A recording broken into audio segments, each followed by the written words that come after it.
पकड, राजकीय पकड.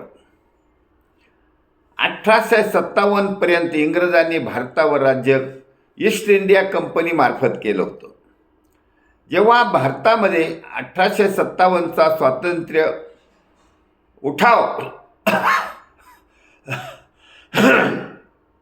झाला. मंगल पांडे यांनी इंग्रज अधिकाऱ्यावर गोळी झाडून त्याची ठिणगी पाडली. त्यामुळे इंग्रजांनी राणीचा जाहीरनामा करून संपूर्ण देशाला पारतंत्र्यात ढकललं, गुलाम बनवलं. आणि ही पकड 1858ला एकदम मजबूत केली. त्याचा परिणाम थेट 1947 पर्यंत भोगावा लागला.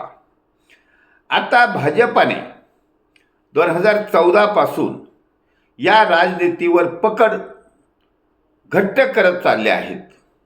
एवढी घट्ट करत चालली आहे की बऱ्याच राजकीय पक्षाच्या उमेदवारांना, लोकांना काही कोणत्या तरी मार्गाने आपल्यामध्ये घेत चालले. काही मित्रपक्ष वाढवले आणि राजकीय पकड ही घट्ट करीत गेलेले आहेत. त्यांचा यशस्वी होत गेले आहेत. आता सैनिक समाज पार्टीने ह्या भारतीय समाजाला या राजकीय पक्षांच्या गुलामगिरीतून मुक्त करण्याची मोहीम आखली आहे, मोहीम सुरू केली आहे.